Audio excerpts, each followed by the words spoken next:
Modern Warfare 3 is equivalent to Modern Warfare 2.5 with a giant steamy shit on top of the case. That is what Modern Warfare 3 is, and today I will be discussing, if you can't read the title, my true feelings on what I think Modern Warfare 3 is like, what I like about the game, what I don't like about the game, and personally, whether I think it is a good game or not.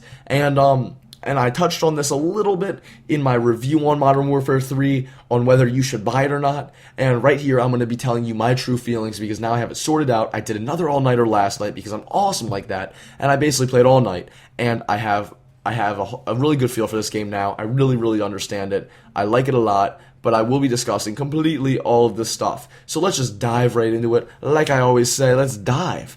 And actually, I want to snorkel into it. Okay, scratch that. We're snorkeling into this motherfucker.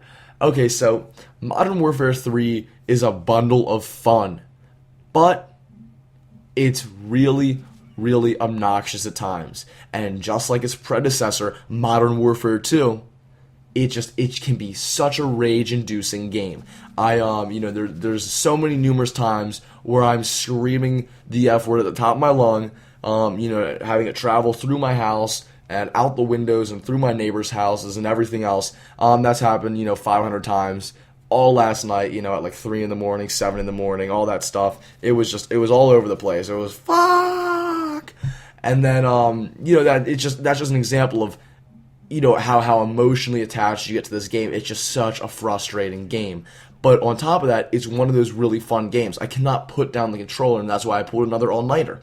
With Black Ops, I literally couldn't play that game more than 3 hours at a time. Once it was over 3 hours, and my eyes were like, and I was like, I don't really feel like playing this anymore. I'm just not in the mood, not really feeling it. It's not working for me. But now, I'm with this game, my eyes were burning. I was like, I'm playing this motherfucker all night, and I don't care. I'm still playing it.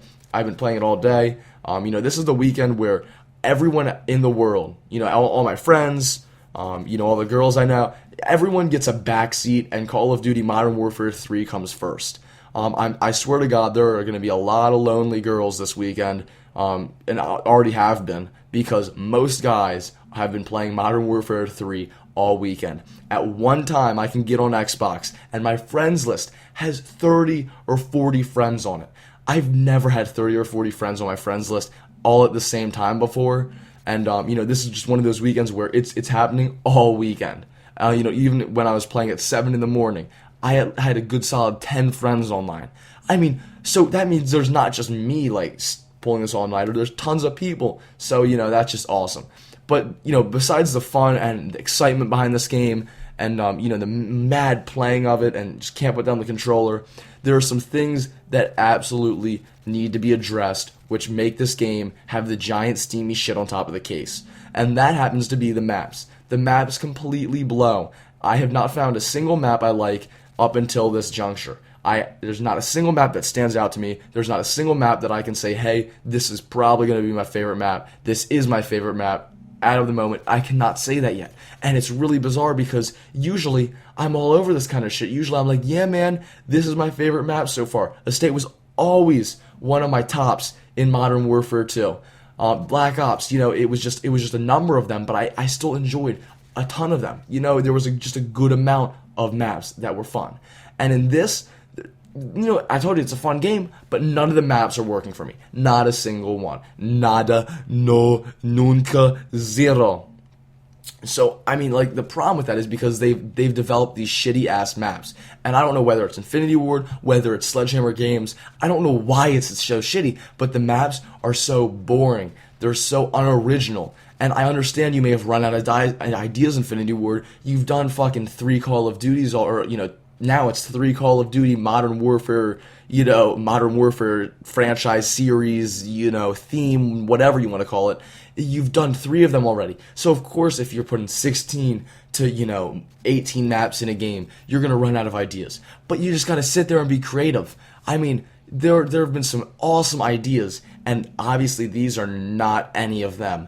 I'm kind of curious on if this is a marketing scheme, but if it's a marketing scheme, they really fucked the pooch on this one. Because what I was just discussing with my friends the other day was, Call of Duty Elite is that service which you can buy where you get all the map packs for a huge discount, as they say. You know, you get every single map that comes out after the game, and there's supposed to be a total of 20 map packs coming out, huge numbers. All of this is kind of mind-boggling, and I'm just curious, do you think they just did a shoddy job on every single map, or do you think they're saving the best maps for the map pack, so all the friends go home, to school, hey, guess what, John, I just downloaded the new map pack, it's the best maps yet, and I'm curious if they're going to be playing that game, but if they're playing that game, they're also taking a huge risk, which is that people who get this game are going to look at this game, look at the maps, look at how people camp in Corner Lake Beach, and they're going to say, hey, GameStop, I want my money back, here's your game back, let's do a little return. Guess what, Activision directly loses that money. They don't get, anyone else, one other person, doesn't buy that game because that gets resold or it just gets put back on the shelf, whatever. That's Activision losing money. So that's stupid. Why would they do that? But then again, maybe they're not going to do that. So that's just kind of like my take on that whole bit. I don't know whether that's going to be a good thing, bad thing, mediocre thing, or totally shitty thing. Now, on top of that, I want to talk about some of the things I've noticed in this game. Now you can see I'm playing a little TDM right now, which is Team Deathmatch, but when I'm playing Domination with my clan members / friends, I've noticed that whenever I'm shooting oh wow, what was that? That was like a little whistle. Whenever I can't do it again, that's like a one-time thing. Whenever I'm shooting someone, there's other 2 or other 3 butt buddies on them. And I've always experienced that, even my friends have said, I cannot shoot a single person, I cannot get a single kill without 3 other of his friends coming in the goddamn room or running behind him or popping out of the bush next to him. It's impossible. And that's what I want to know is, why is that happening? What's so bizarre about this game that's causing people to actually to stick together like little packs, like little groups, little clans? We don't want that. No one who, I'm playing with my clan. We're not supporting each other like in Battlefield. That's like Battlefield mind tactics. Okay, I understand the medic sticks behind, the main slayer and everything in Battlefield. I understand that. In this game, that should not be happening. And especially, you don't have the clip size. You don't have the amount of ammo. You don't have the time. It takes too long to kill people. And in this game, that's the problems behind trying to get a triple kill with all those idiots coming at you at the same time. It's hard. It's a lot harder than any other Call of Duty in getting those triple kills and etc. etc. Anyway, those are just kind of my thoughts and feelings. I went on a little tangent. That's no big deal because you still learned a lot about the game and you still kind of got a sense for how I'm feeling about it. Anyway, I want to thank you for stopping by. If you think this video deserves it, give it a like, a favorite, and maybe throw it to another friend. Anyway, subscribing is free if you want to see some more quality content from Z Doctor. And I am out. Toodaloo, fellas. Toodaloo.